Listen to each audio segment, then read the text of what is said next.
Muito bom dia para todos. Depois do tempo questionante e pacificante e celebrativo que foi esta Eucaristia da manhã, iremos ter o nosso primeiro trabalho. Ontem fizemos uma incursão, uma imersão no digital e vimos em variados tons como esse universo é complexo e como frequentemente ameaça ultrapassar-nos.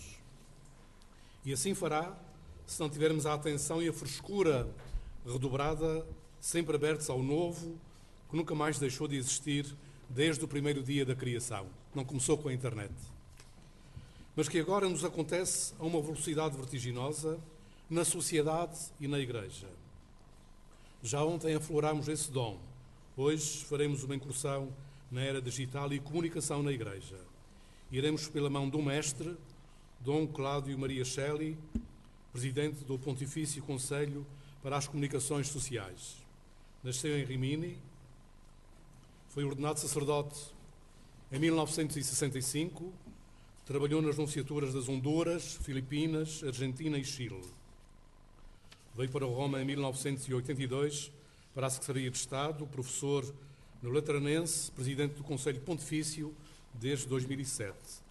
Tem sido inspirador e animador de uma nova dinâmica na relação da Igreja com os média, um grande apoio a Bento XVI na pastoral da comunicação social. E penso que ele vai deixar a palavra-chave, talvez, deste encontro, do que ele próprio é. Comunicamos aquilo que somos. E Monsenhor Shelley comunica aquilo que é. Por isso, já nos habituamos a ouvi-lo e entendê-lo e iremos continuar agora. Depois, apresentarei oportunamente os três elementos que irão fazer a ressonância da sua intervenção. O Sr. Shelley. Bom dia a todos. Como han visto, já ha empezado mi proceso de beatificación. Voy a hablar en castellano, les pido disculpa, pero creo que para mí sea mejor. No sé si lo es para ustedes, pero para mí es mejor. Quería compartir con ustedes algunas reflexiones. El Santo Padre, el Papa Benedicto XVI, a través de sus tres últimos mensajes para la Jornada Mundial de las Comunicaciones Sociales, ha invitado a la Iglesia a reflexionar y focalizarse en el fenómeno de las nuevas tecnologías y el mundo digital y sus consecuencias en la vida cotidiana de las personas, en la sociedad y en la vivencia de la fe al interior de la Iglesia. Esta atención privilegiada al tema de la cultura digital nos ha hecho concluir y subrayar el rol intrínseco de estos nuevos medios en la modificación del contexto social, cultural y religioso. En efecto, un resultado concreto del estudio y reflexión que hemos venido realizando evidencia un salto cualitativo de una visión instrumentalista hacia una visión global de un ecosistema comunicativo habitado y socializado por nativos, inmigrantes digitales. Yo soy un migrante digital, no soy un nativo digital. Lo decía ayer al padre Antonio que un día un joven me dijo: ¿por qué usted habla de nuevas tecnologías? Son nuevas para usted, que es un viejo.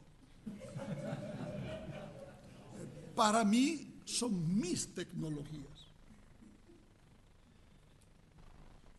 son migrantes digitales donde los medios de comunicación han dejado de ser considerados altavoces y se han transformado en elementos que hacen parte de la vida cotidiana, creando mentalidades y modos de relación.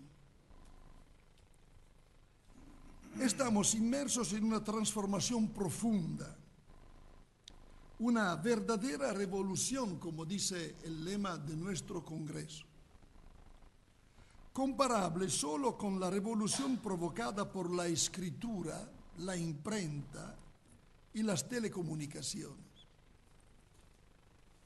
La diferencia con esas revoluciones está en que la actual es muy acelerada. Mientras la escritura requirió milenios para modificar la sociedad y la cultura, o la imprenta, que necesitó siglos, o los mass media, decenios, la coyuntura que estamos viviendo nos muestra que para la revolución digital ni siquiera el año es una unidad de medida válida. Estamos siendo testigos de un giro copernicano, llamémoslos así. Ayer el monopolio de las multinacionales de la comunicación y hoy los nuevos espacios digitales que privilegian el protagonismo individual. Esto es muy importante. Piensen a Wikileaks, a Facebook, Twitter, YouTube. Era muy interesante. Cuando hicimos en Roma el primer encuentro mundial de los blogs o de los bloggers, venían de muchos países, era interesantísimo porque teníamos dos congresos al mismo tiempo. El primer congreso era aquello presencial, con los que participaban al congreso. El otro era vía Twitter, porque la gente que estaba presente en el congreso, vía Twitter, informaba a otra gente afuera en el mundo. Y los que estaban afuera seguían vía Twitter el congreso que se realizaba en Roma. Así que yo decía sonriendo, tenemos dos congresos al mismo tiempo. La respuesta práctica de la Iglesia no se ha dejado esperar. Y de hecho, en el mundo católico contamos con varias iniciativas ejemplares que responden a los cambios vertiginosos de la revolución cultural que vivimos, tomando en cuenta que la comunicación cristiana será siempre distinguible por el respeto, el servicio, el amor al hermano, no por la versatilidad del instrumento tecnológico. Un ejemplo de respuestas pastorales es el portal de Eclesia, que representa la convergencia de los medios tradicionales en el mundo digital como un espacio de diálogo entre la Iglesia en Portugal y la sociedad. Me han pedido que hiciese un anuncio publicitario de este tipo. No puedo dejarlo. ¿Hacia dónde nos movemos? Como sabemos, el mundo de la comunicación en la Iglesia es muy heterogéneo. Existen lugares donde se llevan adelante muchísimas iniciativas con alta profesionalidad. Por el otro lado, existen latitudes donde no se cuenta ni siquiera con los medios de comunicación tradicionales. Me doy cuenta de esto visitando muchas partes de este mundo. Tenemos países donde hay la más alta sofisticación en el sector y otras donde se hacen milagros con pequeñas cosas. Todavía existen muchos ámbitos donde aún no se responde a esta cultura digital. Se puede pensar tal vez que la revolución digital no ha llegado porque se carece de acceso a Internet. Sin embargo, nuestra respuesta pastoral no puede correr el riesgo de llegar tarde ante los nuevos desafíos que nos presenta la cultura digital. Es pues necesario comprender que no se trata de un problema tecnológico, de estar al día con las últimas tecnologías más sofisticadas, sino de comprender los alcances y consecuencias que estos tienen en la vida de las personas. Así como los primeros discípulos del Señor tuvieron que aprender la filosofía greco-romana para encarnar el mensaje del Evangelio, hoy es necesario conocer los nuevos lenguajes y contextos tecnológico-culturales para hacer lo mismo. Debemos priorizar la formación, que no es sinónimo de competencia tecnológica, sino de una preparación a la comunicación, que implica un cambio de mentalidad. Los obispos me han oído hablar varias veces de este tema, y lo digo sonriendo, y los señores obispos presentes me van a perdonar. Cuando un obispo tiene un buen cura, lo envía a estudiar teología, Sagrada Escritura, derecho canónico, teología moral, pero nunca piensa a preparar uno en comunicación. Lo digo sonriendo. No, todavía es peor lo que estoy diciendo. Envían a estudiar comunicación el cura que da problemas en la diócesis. Le dice, salí afuera para algunos años a estudiar.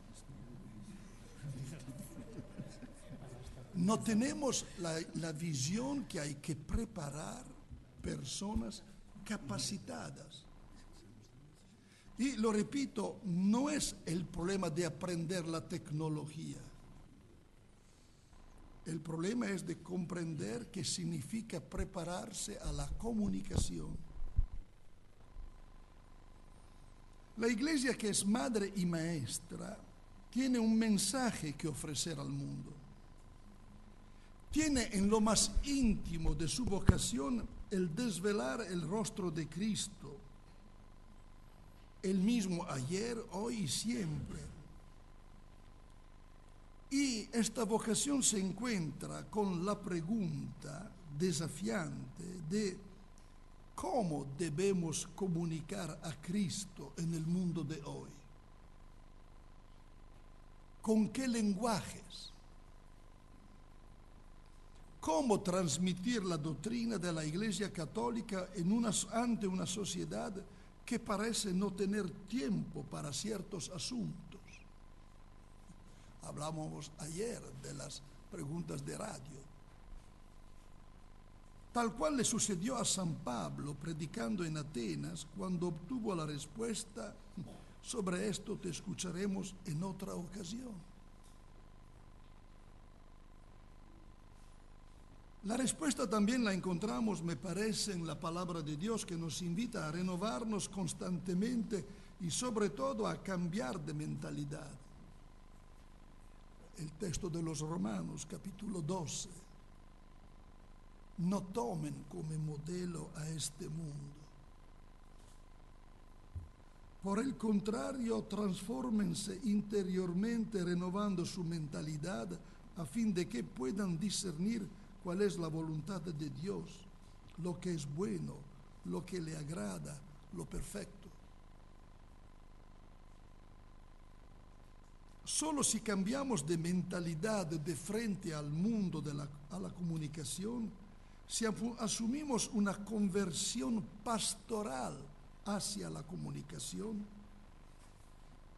obtendremos los frutos pastorales que se merece la Iglesia. Mientras comunicamos con el lenguaje audiovisual, oral o escrito a través de las nuevas tecnologías, pensemos que comunicamos con nuestra vida y si nuestra contemplación y comunión de vida logran también hablar por nosotros. Del cambio de mentalidad emergerá también una nueva manera de concebir la comunicación. Y ya no como mera transmisión de contenidos,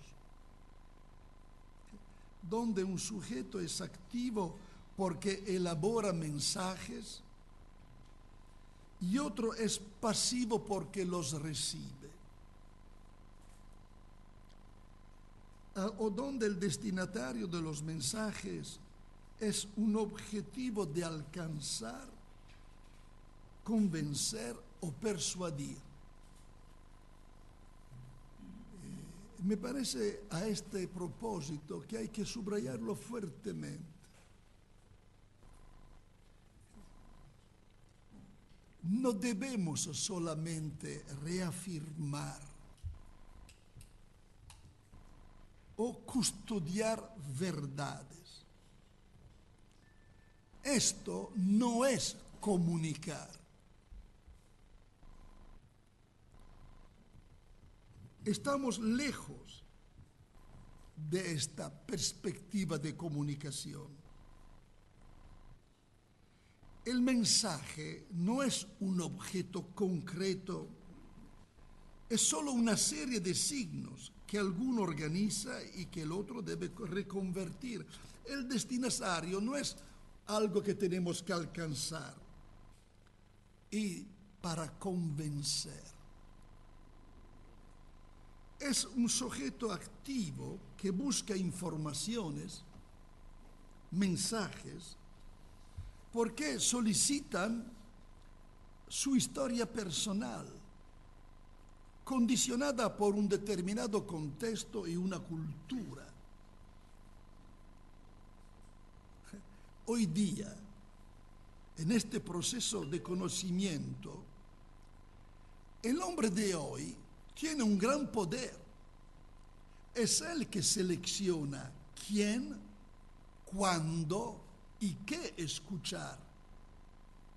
Y diría también qué recordar. Actuar en la comunicación sin tomar cuenta de todo esto significa negar la comunicación.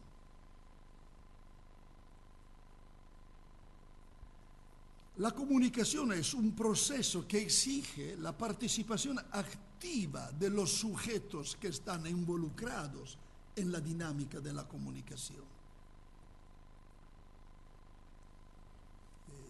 Aquí hay que subrayar mucho esto, porque para mí perdemos tiempo de otra manera. La nueva comunicación a la que estamos llamados es concebida como un proceso de reconstrucción del mensaje que se comunica, donde el comunicador es un agente de sentido y educador a las profundas preguntas del ser humano. ¿Quién soy yo? ¿Por qué estoy en este mundo? Aquí es el problema. Y creo que aquí es una tarea profunda pastoral de la Iglesia. Y con todo lo que nos rodea, con la sociedad de hoy, la Iglesia debe acompañar al hombre para que continúe en su búsqueda. Hoy día el Papa nos ha recordado muchas veces lo que significa buscar la verdad. Y el hombre de hoy encuentra muchas dificultades en este camino de búsqueda. En este tipo de comunicación no podemos dejar de ser conscientes de dos cosas al menos. Primero, comunicamos aquello que somos. Es decir, que cada una de nuestras acciones tiene un valor comunicativo y que cada producto de la actividad humana es un texto ofrecido a la lectura y a la interpretación de quien lo estudia o percibe.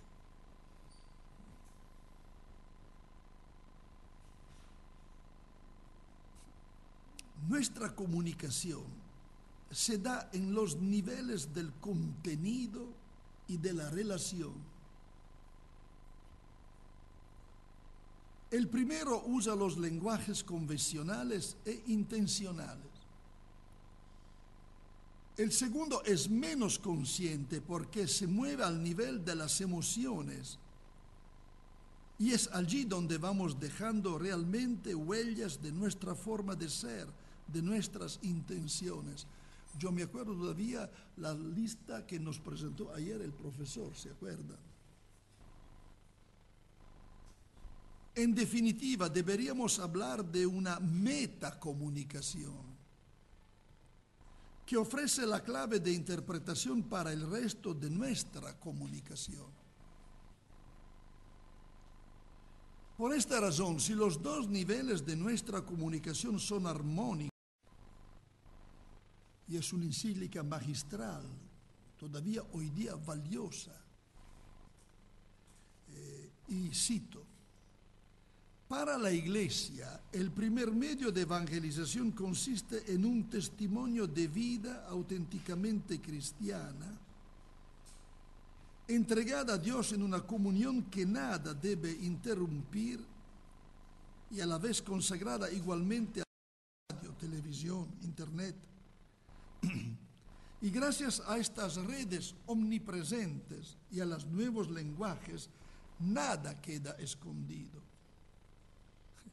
Pues nada hay oculto que no quede manifiesto, y nada secreto que no venga a ser conocido y descubierto.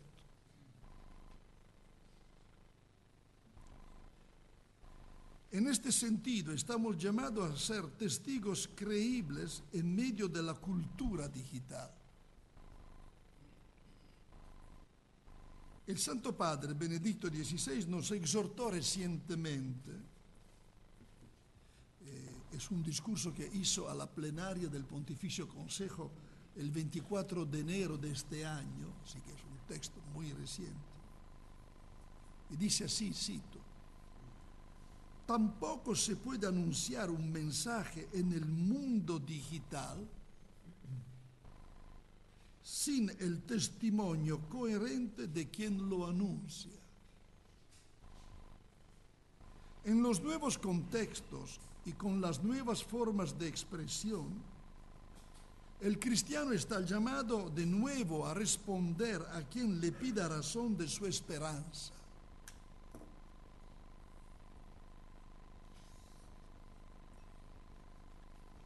Necesidad de nuevos lenguajes.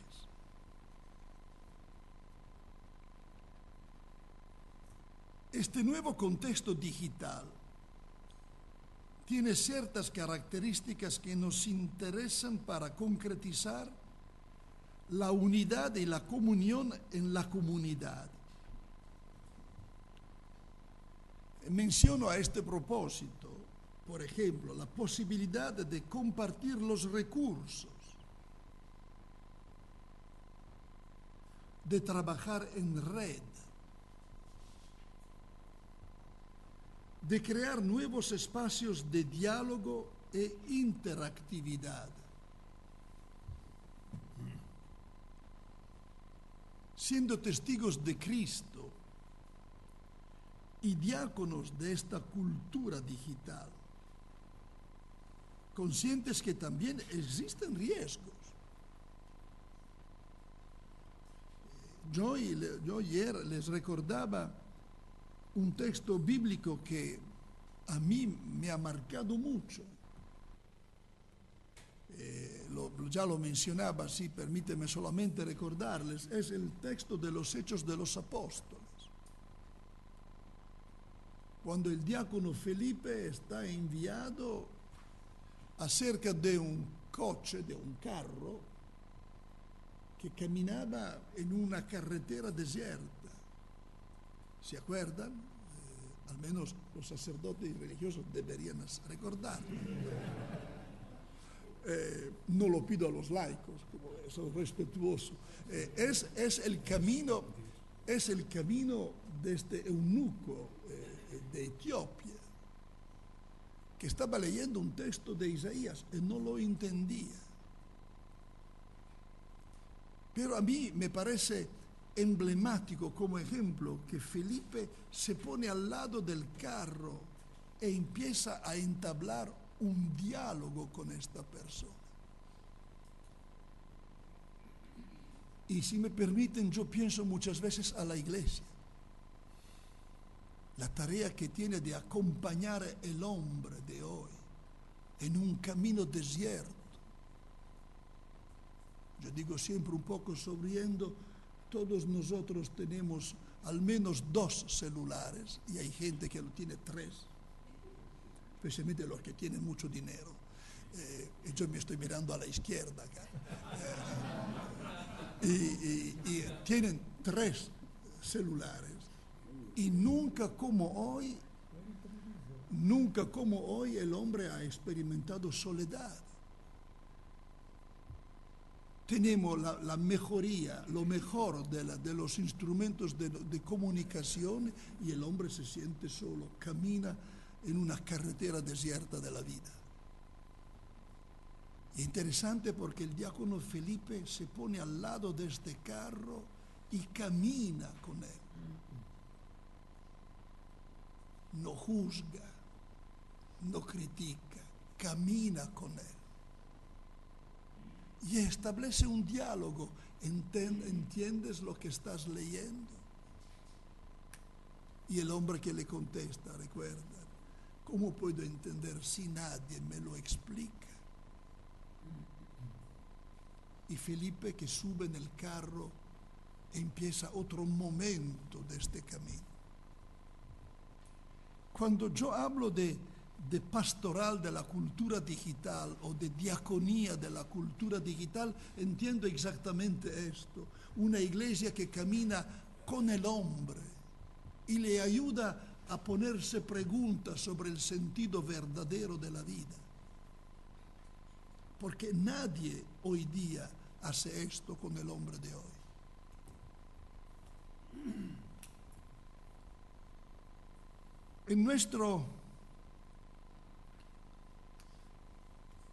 Por otro lado, pongamos esta así, muchos contenidos podrían ser digitalizados y adaptados para llegar a distintos tipos de usuarios.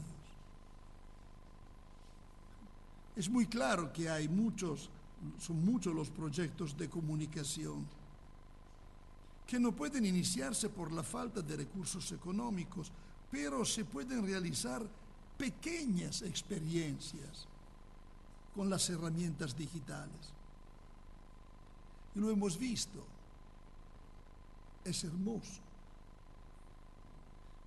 Yo recuerdo últimamente una visita en África donde habían puesto una pequeña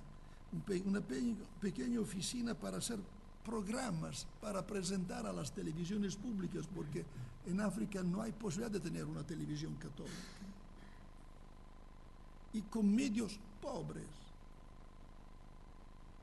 ¿Cuántas veces me ha pasado en África de ver pequeñas radios con las antenas, con unas cañas de bambú levantadas? Y hacen milagros.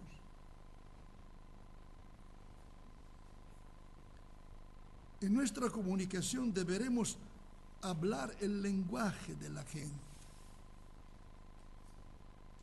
En este sentido señalo que muchos de nuestros portales web han caducado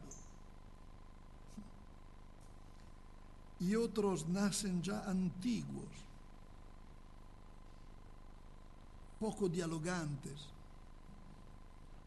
poco dinámicos y sin atractivo. Y esto sin duda está debido a un cierto desconocimiento de lo que significa interpretar o hablar el nuevo lenguaje de la cultura digital. Lo decía ayer un poco sonriendo y lo repito, la mayoría de nuestras diócesis no tiene sitio internet, no tiene el website de la diócesis. La mayoría. Y las que lo tienen son sitios viejos.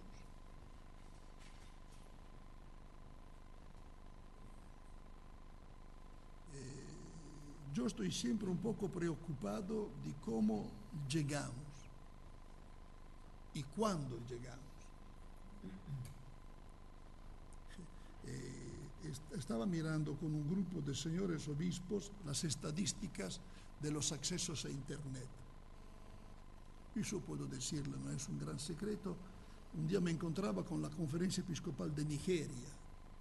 Estaban los obispos presentes. Y hablábamos de todas estas problemáticas de Internet, de lo digital y todo eso. Y se levantó un obispo ya mayor de edad y me dijo: mire, padre, usted nos habla de cosas bonitas, pero en mi diócesis hay solamente agricultura.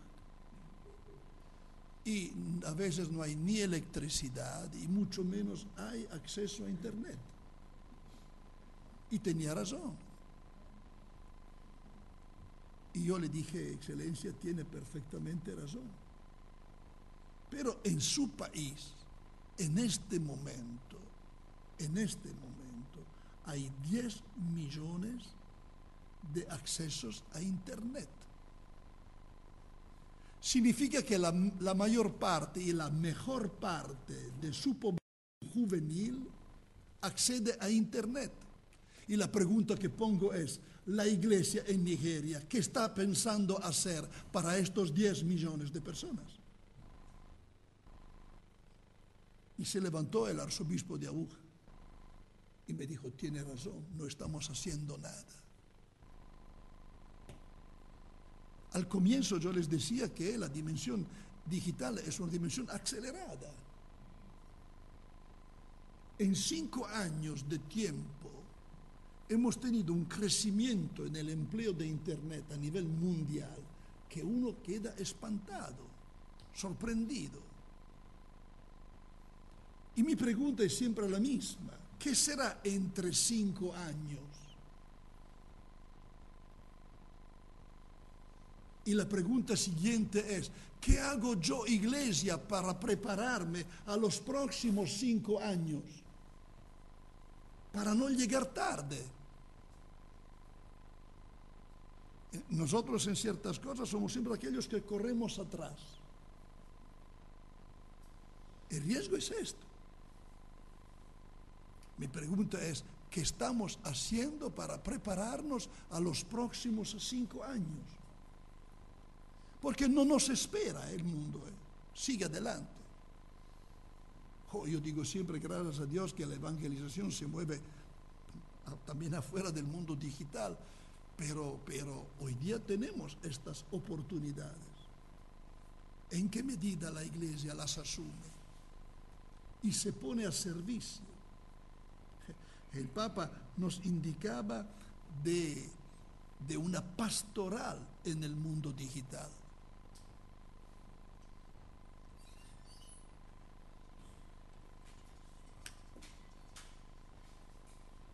En este sentido, habrá que hablar de un nuevo lenguaje de la cultura digital, aplicándolo a nuestro servicio pastoral.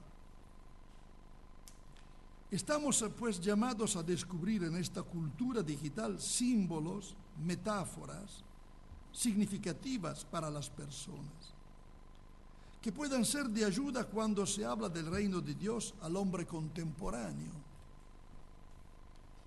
Yo de nuevo lo digo sonriendo.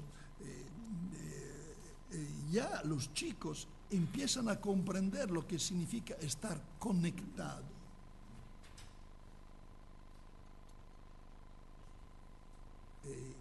Y yo, si me permiten, les lanzo una idea parecida.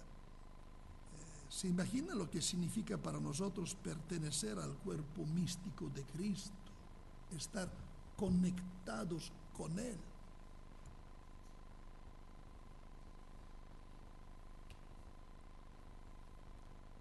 Como ya nos advertía el Santo Padre, y aquí cito de nuevo el texto del febrero del 2011, el lenguaje no es un simple revestimiento intercambiable y provisional de conceptos, sino que el contexto viviente y palpitante en que los pensamientos, las inquietudes y los proyectos de los hombres nacen a la conciencia y son plasmados en gestos, símbolos y palabras. El hombre, por tanto, no solo usa, sino que en cierto sentido habita en el lenguaje.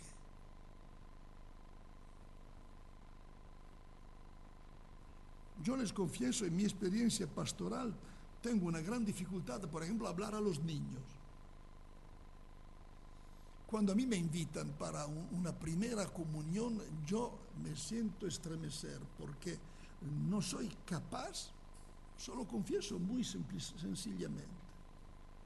La vida me ha llevado a hablar con gente siempre ya preparada culturalmente, ya mayor de edad, que cuando tengo que hablar con niños pequeños yo tengo una dificultad impresionante. Porque no sé emplear su lenguaje. Yo me acuerdo en mi vida de joven sacerdote, recién ordenado, que el obispo me puso a trabajar y a ayudar a un viejo sacerdote poliomelítico. Era pequeño, tenía poliomielitis, caminaba con dificultad, pero era un maestro en la comunicación con los niños. Yo lo miraba admirado, él hablaba por 45, 50 minutos, una hora, y los niños no se movían, estaban fascinados. Hay una capacidad, hay un lenguaje. Y el Papa lo dice de una manera bellísima. El hombre no solamente usa, sino que en cierto sentido habita en el lenguaje.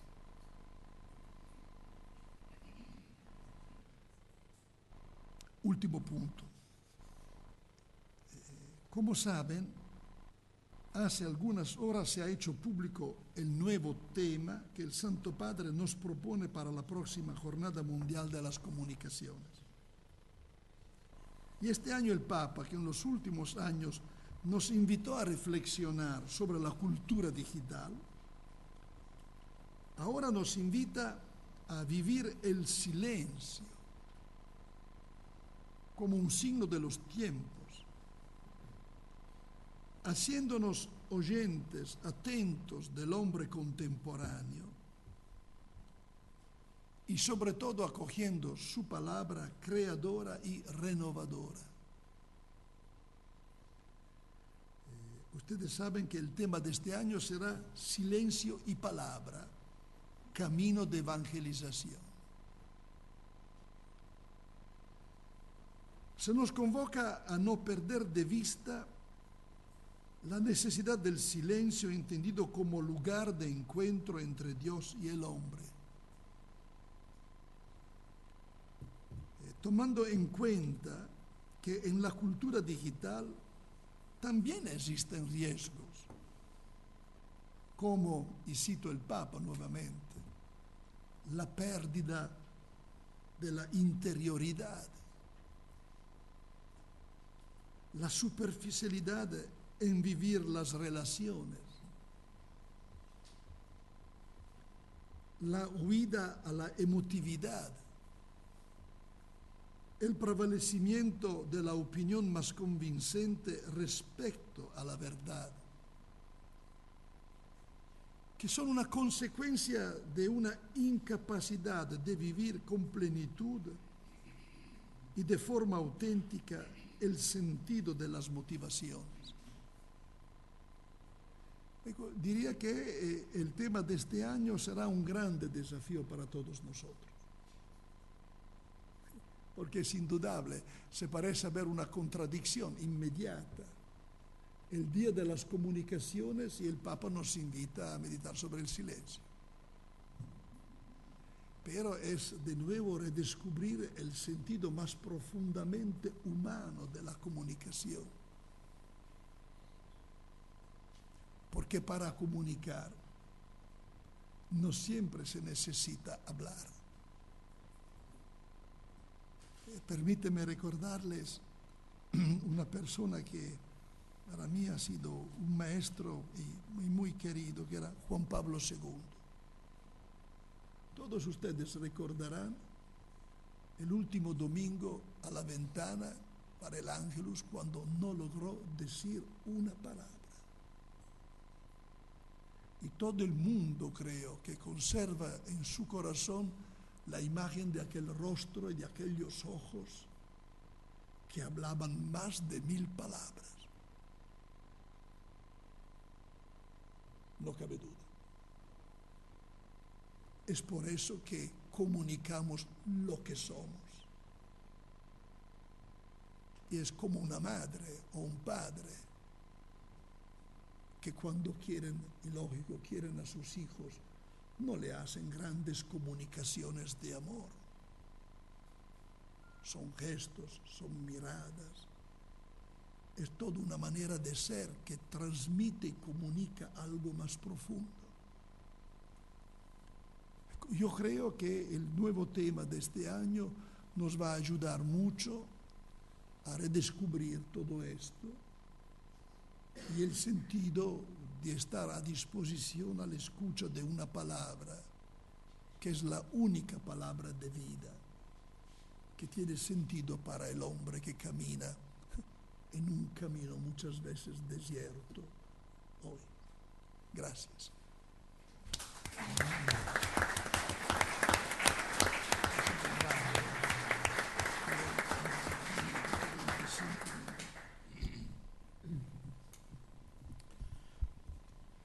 Penso que o Monsieur Shelley deixou espaço para a palavra ressoar dentro de nós, mas iremos agora ouvir 3 ressonâncias, ou 3 comentários à sua palavra, por homens de áreas diferentes, mas que têm muito em comum.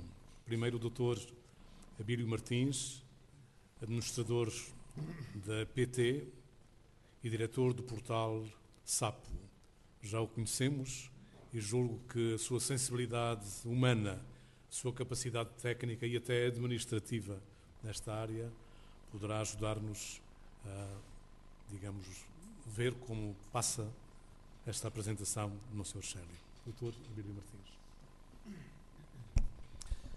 Bom dia.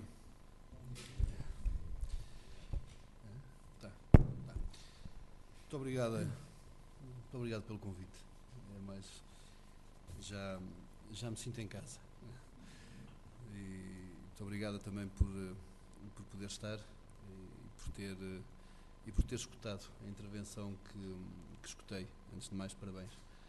Gostei muito da intervenção e é uma intervenção que nos leva e que tem uma grande profundidade, mas isso, enfim, julgo que é unânime e também era algo que eu já sabia quando ontem me preparava, enfim, e tive algum tempo para dedicar. Fui naturalmente informar-me porque o Sr. Monsenhor Shelley naturalmente perdoa aos leigos coisas que não perdoa aos curas, como disse, e portanto eu fui-me informar de uma forma mais sustentada de quem era e aceitei vir estar aqui, enfim, no convite que me foi endereçado, e não tinha também olhado com atenção quando há cerca de talvez 2 meses me falou E como sempre a vida é tão imediata e fazemos hoje o que temos que resolver daqui a 3 minutos, daqui a 1 hora, daqui a 4 minutos e quase não conseguimos fazer tudo. E ontem dediquei tempo a investigar, dediquei tempo a ver a transmissão também pela internet, não podendo estar, e pude ver o vídeo que tem no YouTube, e precisamente um vídeo de uma grande força e de uma grande convocação para esta reflexão estratégica, eu diria mudança estratégica, eu diria um endereçamento enquanto instituição e enquanto organização de uma forma transversal a nível mundial, que é a convocação para este fenómeno também das redes sociais. E a partir daí iniciei, digamos, com uma viagem a entender, e fiquei muito tocado, porque realmente nada mais forte do que aquilo que são mensagens muito simples. E a mensagem da comunicação da verdade é brutal, é demolidora, mas ao mesmo tempo é simples. E eu estava a pensar, realmente, é a comunicação da verdade. Não, se eu posso entender aquilo que, resumir o seu vídeo desta maneira, ou parte, ele é a comunicação da verdade, sobretudo a verdade, o respeito pela verdade, e que a comunicação não passa pela popularidade imediata ou pela quantidade das pessoas ou das instituições que se podem tocar, e que não devemos ceder a isso. E eu diria, tenho um filho de 4 anos, ainda talvez não entenda isto quando me fala de falar com as crianças. Se eu lhe pudesse dizer, antes de ele ir para o colégio ou para a escola, o que é que ele deveria fazer, talvez numa linguagem diferente e que as crianças possam entender, era praticamente isto. É verdade. E não embarcar em audiências fáceis ou querer manipular ou querer estilizar essa verdade para ter o maior impacto. Realmente isto é profundo e eu respeito. Bom, a partir daí, fazendo uma reflexão, eu disse, mas eu, enfim, estando lá, e convidam-me com certeza, mais para dar um aporte de alguma tecnologia, telecomunicações, daquilo que faço, porque para falar de temas mais profundos, eu aí serei com certeza talvez dos menos qualificados, pelo menos em público. E na intervenção que fala, eu percebo e eu denoto, e consegue-se notar aqui, pelo menos na minha opinião, naquilo que eu consigo apreender, uma constatação fantástica da realidade, do ponto em que vivemos, das dificuldades, e sobretudo olhando para dentro da Igreja, e acho que é de uma autocrítica lúcida, e é sempre um bom ponto de partida onde estamos, onde queremos que chegar e o que é que temos que fazer para atingir. Isto é aquilo que se pede a nós nas empresas, onde estamos, claramente onde queremos chegar, e então vamos lá definir aquilo que normalmente é definido como action plan, onde queremos chegar. Fala-se na formação, fala-se em dizer aos bispos para que, se calhar não vamos todos estudar só teologia, formem pessoas em comunicação e sobretudo nas novas formas de comunicação. E isto é realmente uma lucidez de um ponto de partida fascinante quando se olha para uma instituição. Eu complementando, porque o seu discurso é também ao mesmo tempo o discurso que hoje nos é trazido aqui, esta intervenção é ao mesmo tempo uma intervenção com os pés na terra, eu diria, passando aqui pés na terra, ou seja, de um detalhe, de uma análise muito fina e muito real naquilo que é a minha visão, mas sobretudo é uma intervenção de futuro. É uma intervenção onde se projeta há 5 anos. E há 5 anos, quando falamos de mundos digitais, é uma eternidade. Há 6 anos ninguém diria que o site mais popular do mundo é um site onde as pessoas põem um gato a brincar com um peixe. Da mesma forma que também tem uma intervenção do Vaticano formal. O YouTube, cabe tudo. E é um site de vídeos e de partilha de vídeos. Quem é que há 6 anos diria que esse site iria ser o site mais popular? Ou pelo menos queria gerar mais tráfego? E quando se olha para a estratégia do próprio YouTube e se entende que o foco já são conteúdos de alta definição, onde é que chegamos? E como é que mudou o perfil de consumir informação e sobretudo informação digital ou informação de vídeo? Hoje as pessoas já não estão mais, ou continuam a estar, eu diria, sentadas no seu sofá à espera do menu que alguém lhes programa em canais generalistas, mas o que cresceu de as pessoas procurarem os seus próprios conteúdos também em vídeo é absolutamente fascinante, nos diversos ecrãs. Aquilo que eu gostaria para precisamente complementar a intervenção que é feita com esta visão de futuro é que nada melhor do que poder analisar algumas tendências de alguns países que, fruto naturalmente de qualificações das pessoas, fruto naturalmente de formação, fruto da disponibilidade da forma de chegar à comunicação, sejam elas redes de telecomunicações, sejam aparelhos, estão à frente, e há todos os dados que nos permitem, eu não diria antecipar tendências, mas pelo menos tentar adivinhá-las um pouco, a tentar perceber para onde é que caminhamos. Existe uma grande proliferação de equipamentos conectados e de multifunções. Estou a falar em equipamentos onde se pode ao mesmo tempo fazer voz, falar, vídeo, imagem, ter acesso às redes sociais, interatividade, emitir, receber, instant messaging, quando falamos, desde enviar SMS até mail, até messaging, não sei como é que os messengers, até naturalmente aceder à internet, seja através de browsing, seja através de aplicativos. A penetração de smartphones é esta definição, ou seja, um smartphone faz isto, não fala só, interage também do ponto de vista de dados. A penetração de smartphones desde 2010 que duplicou no mundo. As vendas de tablets, e só aqui nesta mesa estão 3, e eu tenho visto bastantes aí na plateia, a penetração de tablets de 2010 para 2015 vai quadruplicar.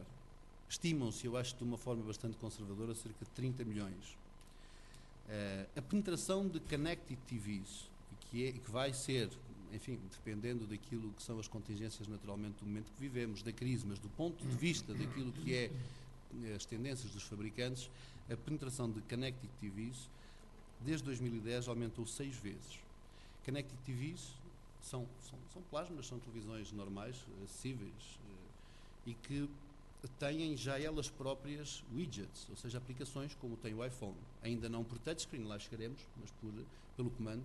Ou seja, podemos estar a receber os canais que temos, seja em free-to-air, nos 4 canais, seja em canal de cabo, com o operador de distribuição que se tenha, de 100, 200 canais, mas sobretudo podemos aceder aos widgets que queremos já, desde ver o tempo, às farmácias ou a canais de vídeos. E essas televisões já vão preparadas para isso. Também está lá o Facebook, também está lá o YouTube, também está lá o Twitter, ou seja, é mais um equipamento para nos conectar. E este crescimento que está previsto é um crescimento realmente fascinante e que demonstra a diversificação de aplicações e como elas precisamente promovem o consumo. O total de aplicações únicas para celulares, portanto, as aplicações que hoje vemos nos iPhones, estão aqui bem especificado precisamente no símbolo, e que a Igreja tem algumas aplicações já, desde 2009 aumentou 8 vezes, 456 milhões de aplicações. Os utilizadores utilizam precisamente mais de 20 aplicações no seu telemóvel, ou seja, a média são 20 aplicações, acedem a 20 sítios diferentes, a 20 formas de interesse diferentes, e elas têm vindo a aumentar, precisamente desde 2009 para 2010, duplicado. Se olharmos só para os Estados Unidos, e falo-me aí porque talvez é sempre um país que temos que olhar do ponto de vista de tendências de massificação e de tecnologia, talvez para entender para onde é que a Nigéria vai, ou para onde é que tendencialmente a Nigéria pode ir, porque muitos desses países, e nós estamos presentes nesses operadores, fazem um salto tecnológico, porque não tiveram o cobre, não tiveram o cabo, então agora vão já para a fibra, ou quando forem para as redes móveis, vão já para as redes de terceira geração.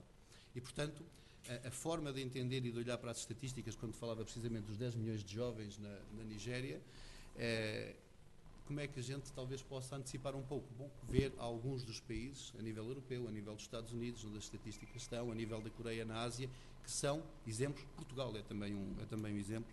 Por exemplo, no tempo despendido em equipamentos móveis, se virmos a diferença entre 2008 e 2010, na percentagem, a voz decresce de 18%, o messaging tradicional de SMS fica praticamente estável, mas as pessoas não deixam de comunicar, aumentam 6% a comunicação, só que em voz comunicam por VoIP e em redes sociais aumentam precisamente 73% a capacidade de comunicação e dedicação ao telemóvel, 73% em apenas 2 anos.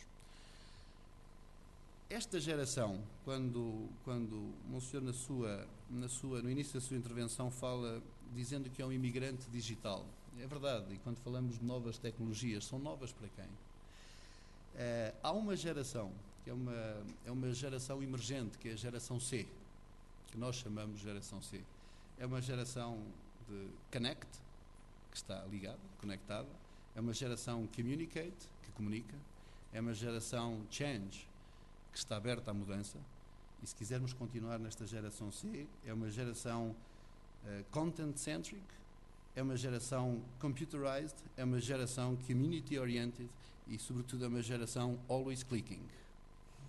E, portanto, esta geração C é uma geração que, em 2020, 40% da população dos Estados Unidos, da Europa e dos BRICS nasceu já precisamente na era da conectividade, em 90.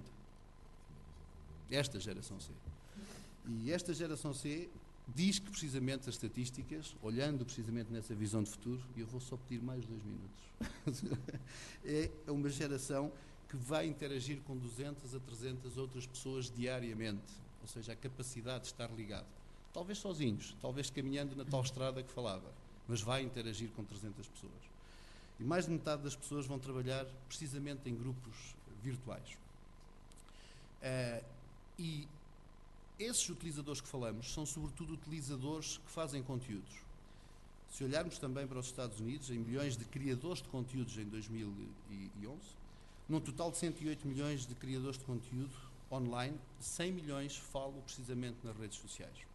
Se olharmos para o tempo despendido online, as redes sociais ocupam 23% do tempo de navegação e dedicação naquilo que são precisamente as redes sociais.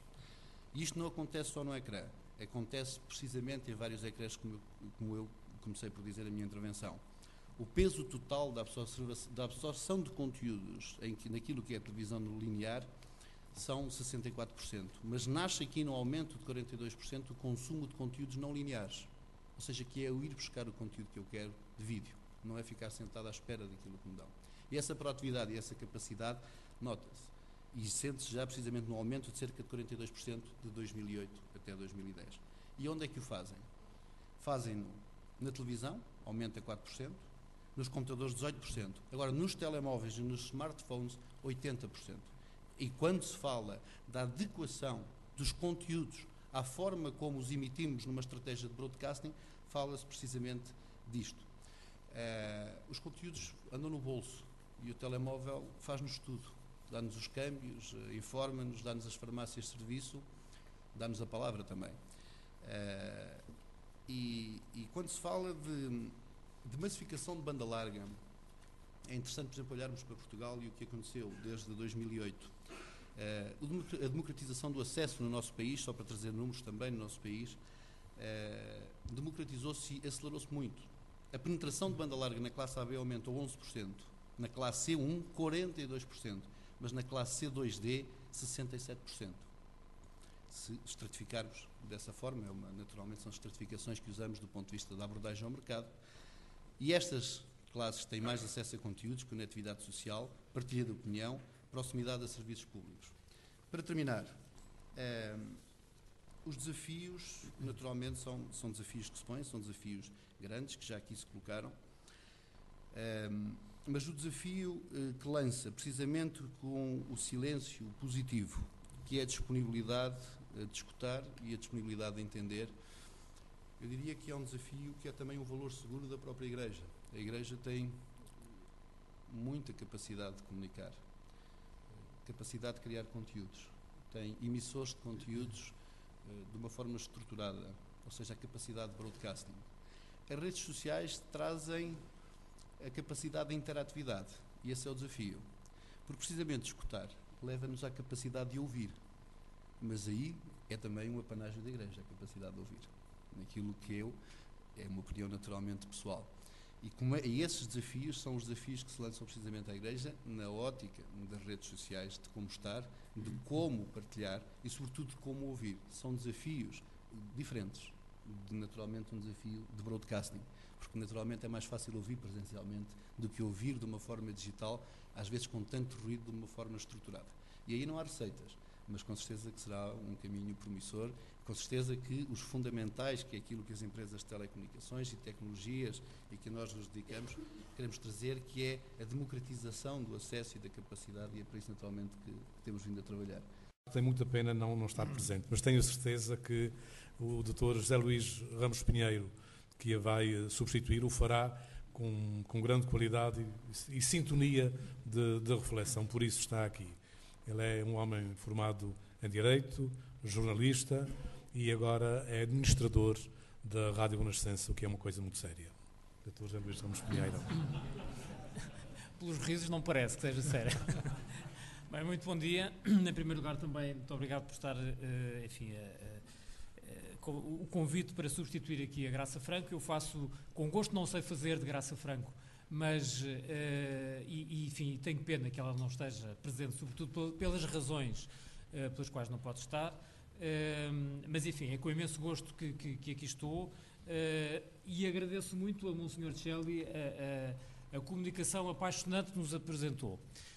Eu devo confessar que não me preparei, por razões óbvias, mas fui tomando aqui uma série de notas e, ao mesmo tempo que ia tomando notas, tinha imensa vontade de sair rapidamente pela esquerda baixa e fazer um bocadinho de silêncio para poder digerir todos os temas apaixonantes e todas as pontas que o Monsenhor Celli aqui nos levanta e a elaboração pela qual nos conduz.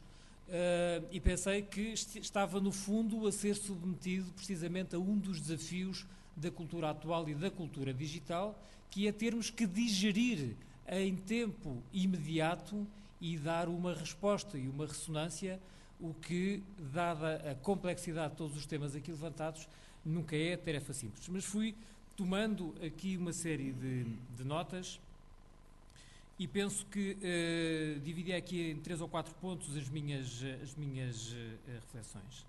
Em primeiro lugar, o ver-se a questão, a mudança tecnológica, a chamada revolução digital, como uma revolução ou como uma imensa mudança cultural.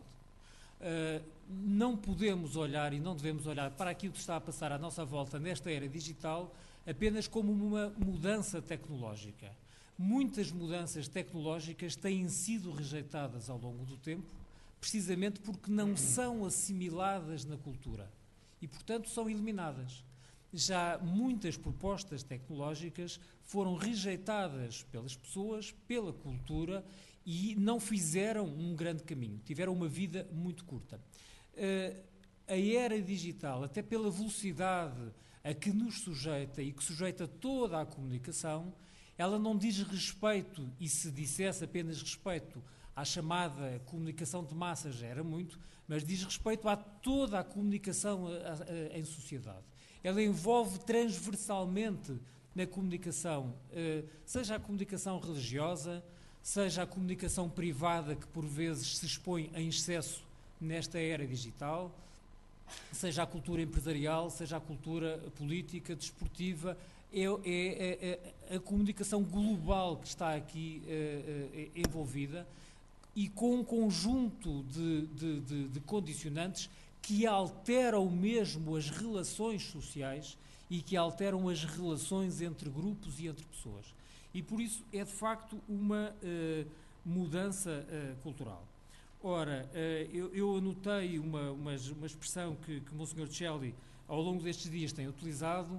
A Igreja precisa de manter um diálogo profundo com a cultura do mundo de hoje. E é normal, é perfeitamente normal que, se a Igreja deseja manter este diálogo profundo com a cultura de hoje, que procure o homem nos caminhos em que o homem está. Jesus sempre procurou o homem nos seus diferentes caminhos e foi atrás do homem e foi propor-se ao homem e inquietar, interpelar o homem. E, portanto, é normal que a Igreja não faça agora de forma diferente na era digital. Gostava de fazer aqui uma anotação, é que nesta era digital até podem morrer alguns mensageiros, mas não morrem as mensagens. A cassete de vídeo hoje em dia está perfeitamente em desuso, mas o filme não está em desuso. o filme mantém-se, é entregue, a tecnologia de entrega era a cassete de vídeo. Hoje em dia, o filme é entregue através de outros processos. A cassete de música, hoje em dia, ninguém a utiliza, mas a música não morreu. A música é entregue por outros processos. Portanto, é preciso distinguir entre aquilo que é a morte de algumas tecnologias de entrega, as chamadas delivery technologies, do que a morte da própria mensagem ou foi uma palavra, enfim, que temos ouvido também ao longo destes dias, a morte dos conteúdos. Isso é outra coisa. Embora as mensagens, obviamente, evoluam e temos casos, inclusivamente até de parcerias, isto também são 2 minutos de publicidade, temos casos até de parceria entre a Renascença e o Sapo ou o Mel, também do grupo PT. A RFM Vi é uma web TV da RFM que neste momento já se pode ver na plataforma Mel. Temos hoje em dia uma web TV da Renascença mais informativa, a Renascença V+, que nasceu na internet esta semana e que tem, sobretudo, conteúdos de vídeo e que tentam dar uma perspectiva diferente, não é uma cópia de outros meios, mas é uma perspectiva diferente daquilo que é a nossa visão sobre o mundo e sobre a sociedade também na internet e, portanto, os processos de entrega da mensagem vão claramente evoluindo dentro daquilo que são os padrões culturais hoje em dia da era digital. Um outro aspecto muito importante é a questão dos novos espaços digitais e aquilo que eles incluem e significam de protagonismo individual. Nos anos 80, Negroponte previu nos Estados Unidos que a chamada comunicação, a narrow communication, a comunicação muito próxima, ia substituir por completo as comunicações dos grandes meios de comunicação social e que os grandes meios de comunicação social terminariam no princípio dos anos 90. Bom, isso não se verificou, mas efetivamente há hoje em dia uma enorme mistura, uma enorme fusão entre os produtores e os consumidores de informação, aquilo que hoje em dia se classifica como os prosumers. E, de facto, há uma grande tentação, por um lado, do público, dos antigamente chamados destinatários da comunicação, de assumirem um papel de produtores de conteúdos e, por outro lado, os que eram produtores de conteúdos, hoje em dia têm, por vezes, reações como se fossem destinatários da comunicação. Reagem, respondem no Facebook, nas páginas, nos sites, respondem quase como se estivessem no papel do próprio público, do papel que outrora só pertencia ao público. E este aspecto muda por completo a comunicação e muda os atores de posição, dos atores da comunicação, e implica também, seguramente, desafios grandes para o futuro. Questão essencial, respostas da Igreja neste serviço, porque a Igreja é sempre serviço aos outros e ao próximo, respostas da Igreja neste serviço.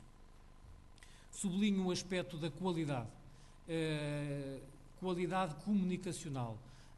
Nos grandes projetos ou nos pequenos projetos, em qualquer dimensão, a qualidade é muito importante. Pode ser um projeto de pouca envergadura, pode ser um projeto de enorme envergadura, mas a qualidade do serviço prestado, mesmo que modesto, mas nem por isso tem menos qualidade, é extraordinariamente importante. Para isso é preciso a tal formação, que não é meramente tecnológica, mas é uma formação cultural, é uma preparação para comunicar em novos territórios e com novos processos. Vou terminar, nem tenho direito à publicidade.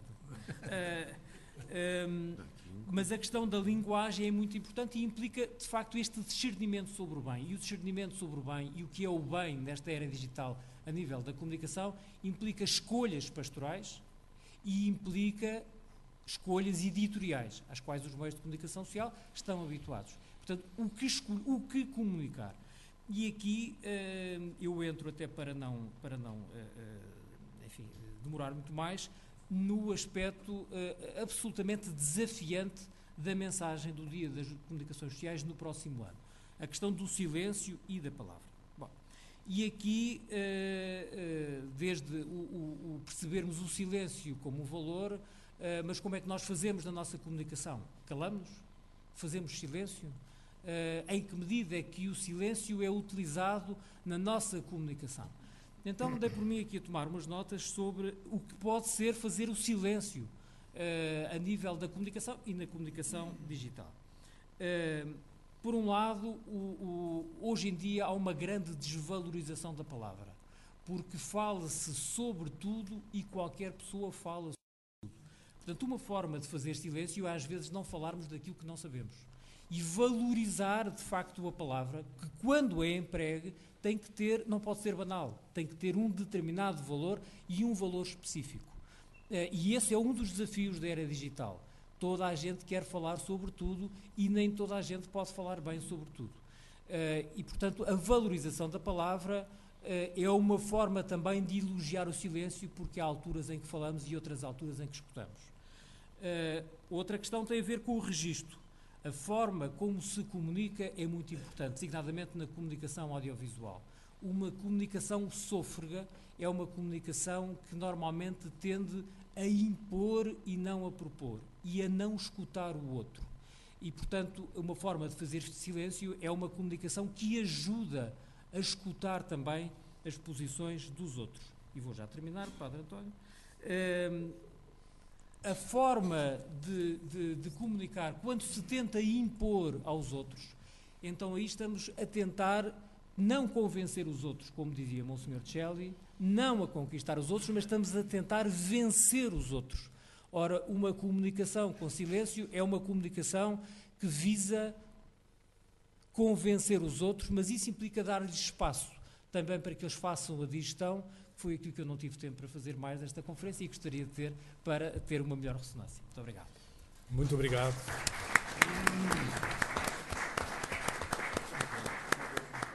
Eu peço que vão tomando nota destas intervenções, bem como da conferência, porque o tempo vai ser vosso a seguir ao intervalo no debate que vamos ter.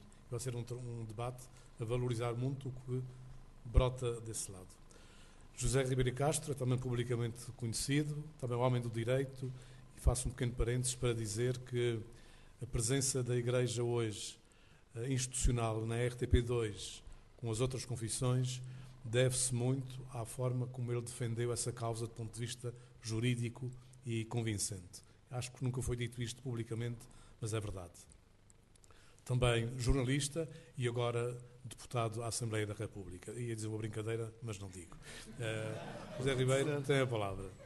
E dizer que ninguém é perfeito, mas é uma honra também que ele seja o nosso porta-voz em muitas das intervenções que tem. Bom, eu de facto, enfim, aqui o Padre António Rego, Cônego António Rego, aliás, reverendíssimo Monsenhor, citou algumas notas do currículo, e eu costumo dizer, uma pessoa que no seu currículo é advogado, foi jornalista e dirigente esportivo, de facto não é um currículo muito reconhecido.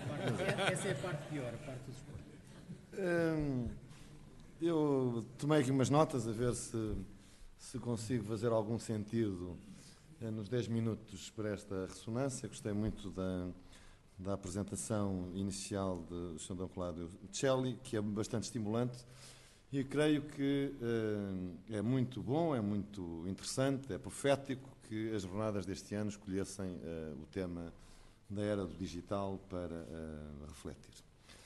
E a primeira coisa que gostava de partilhar convosco é o meu sentimento, como um homem da comunicação e da vida, mas também como cristão, e que somos muitas vezes interpelados relativamente a estas coisas novas, se elas são boas ou são más. E eu não tenho dúvida nenhuma em dizer que a internet é um bem, é mesmo muito bom, e eu tenho perante ela uma atitude de grande fascínio. Eu, na minha teologia particular, acho que o gênero está sempre a acontecer, e podemos dizer também, Deus os criou, homem e mulher, Deus os criou físico e digital, real e virtual, e viu que era bom. E, portanto, acho que nós estamos a assistir a um tempo extraordinário e que representa também um desafio. A era digital é uma ferramenta extraordinária, podíamos associar, aliás, a nova evangelização, é uma ferramenta extraordinária para a nova evangelização, permite-nos chegar agora já a todo o lado, rapidamente, Bom, e também, sendo um ambiente dominante do nosso tempo, um ambiente de comunicação dominante do nosso tempo, também carece, ele próprio, de uma evangelização que é nova, porque estamos claramente em mares nunca antes navegados e perante desafios extraordinários. Agora, de facto, enfim, a geração a que eu pertenço é privilegiada. Enfim, agora sou Presidente da Comissão de Educação, Ciência e Cultura, iniciou-se o ano letivo, achei que devia ter visitar no início do ano letivo as escolas onde eu andei, a minha escola primária de bairro, a escola 24, os liceus onde andei. Lembrei-me que, quando fui finalista do liceu, nos últimos anos, fui diretor de um jornal, não é? Que se fazia ocetêncio. Ninguém sabe hoje o que é um ocetêncio. Alguns sabem. E isso passou-se em apenas 35 anos, 40 anos. Enfim, atravessei o Telex. Enfim, eu acho que pouca gente sabe o que é um Telex, o offset, onde isso já vai. Recordo que o primeiro, enfim, depois houve o Spectrum, depois os Amstrad, enfim, coisas rápidas, depois entrou-se nos PCs. O primeiro PC que eu tive, que era um 86, tinha uma capacidade, um disco, não é? Que é menos do que o peso do Expresso para ser descarregado aqui. Não é? Tinha um disco de 180 MB, isso já não existe. Se calhar 16 de RAM ou 8 de RAM, não sei. Se calhar 8. E, portanto, isso são coisas extraordinárias que nós estamos a acontecer e representam uma ferramenta e também um desafio extraordinário. Creio que para nós, enfim, indo à intervenção inicial da doutora Bíblia Martins, o desafio, como questões, é que essa geração C, de Connected, Computerized, Clicking, não é? Também seja C de Christian, também seja, isso depende da presença dos cristãos nesse mundo. Portanto, não fujam dele, não tenham medo dele, não tem nada de extraordinário, e eu creio que é um bem, é uma duplicata do mundo real. E como tudo, apto ao bem, apto ao mal, apto à mentira, apto à verdade, apto ao virtuoso, ao pecado, e portanto precisamos de saber lidar com ela como lidamos com tudo, com as ruas da cidade, com os bairros da cidade, que são maravilhosas de dia, às vezes perigosas à noite, ou ao contrário, são sossegadas à noite, às vezes perigosas pelo movimento que têm durante o dia. Portanto, temos que aprender a lidar com ela. E só há uma forma de o fazer, que eu creio que, aliás, é o lugar da Igreja.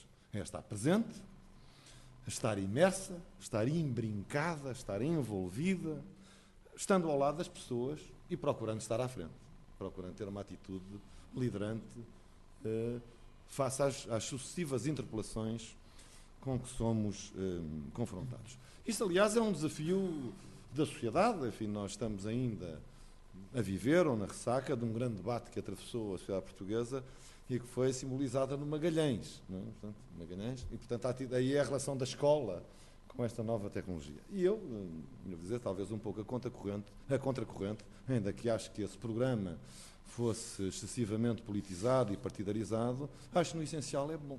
Não é? Acho que a escola tem que conviver com e tem que também crescer com essa tecnologia, e tem que saber popularizar, massificar, democratizar essa ferramenta. O meu neto mais velho, que tem 5 anos, brinca com uma coisinha, enfim, já não é um computador em casa, já não é um laptop, é um tablet. Não é? Bom, e brincará depois com uma coisa mais que é um smartphone. Mas faz isso porque os pais têm e o deixam brincar. Às vezes é um bocadinho desagradável, porque apaga umas coisas que não devia apagar. Mas isto é um mundo real. Portanto, se a escola não crescer com estas ferramentas que estão aí, a própria escola se atrasa. Não ajuda as famílias a conviver com ela. Não é? E não é uma escola sequer que não prepara para o futuro, é uma escola que, a bem dizer, já não vive no presente. Porque essas crianças saem da sala de aula e enfim, têm um smartphone e, portanto, estão ligadas à internet. Portanto, este é um desafio geral que a Igreja deve abraçar e estar presente. Já disse que este mundo tem todos os desafios do mundo real com que lidamos. Tem questões novas. Eu creio que uma das coisas fascinantes no mundo digital e revolucionário para o progresso é que não há periferias. Nós, de facto, para as ilhas, não é? Que o drama, o António Rego é um ilhéu, sabe que o drama do ilhéu é o isolamento. Não há periferias. A pessoa com esta ferramenta pode estar no centro do mundo. Mas tem um desafio ao contrário. Nós podemos estar em todo o lado, mas em rigor podemos também não estar em sítio nenhum. E isso é o que produz a solidão e torna às vezes artificiais e superficiais e efêmeras as relações, neste tempo também de império das redes sociais e dificuldades. A dificuldade do silêncio, a dificuldade que é posta pela imediatez, pelo império do relativo, pelo tudo ao molho, representa sobretudo uma dificuldade para a edição, que não é totalmente novo do digital. Para quem trabalhou em rádio e em televisão sabe que é assim, é muito difícil. O exercício editorial típico é o exercício da minha tribuna académica do liceu. Nós sentamos, sabemos o que vamos escrever, reunimos a rapaziada na redação, o tom vai ser este, temos uma reunião de agenda, sabemos o que vamos cobrir, discutimos o tom em que o vamos fazer e a linha vai ser esta. Não é? Vivos esses critérios neste novo ambiente. Um outro desafio também que os novos meios de comunicação tornam é aquilo que eu chamo a dificuldade de organizar a praça. Nós perdemos a praça. Na vida humana a praça é muito importante, não só a Plaza Maior, porque é aí que nos encontramos. Hoje os meios de comunicação são tão plurais que é de facto difícil às vezes organizar a praça. Eu lembro quando era miúdo, só havia um canal de televisão, não vou defender que só havia um canal, que só haja um canal de televisão, mas as conversas eram assim, visto ontem na televisão, e as pessoas tinham visto ontem na televisão. Portanto, a televisão era uma praça. Hoje já não existe. Hoje, com a oferta que existe de canais, isso já não existe. E com a internet e o digital, isso torna-se exponencialmente impossível.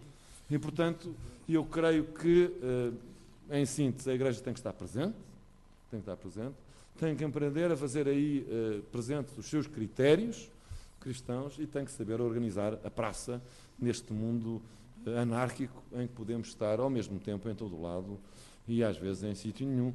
Eu posso, só para fazer uma imagem, eu posso estar a ser visto nessa altura na Nova Zelândia, através do SAP, se alguém estiver ligado, mas também pode estar aqui alguém que eu acho que está aqui a falar connosco e de facto não está ligado à Nova Zelândia e portanto isso dificulta também as nossas relações. Muito obrigado. Muito obrigado.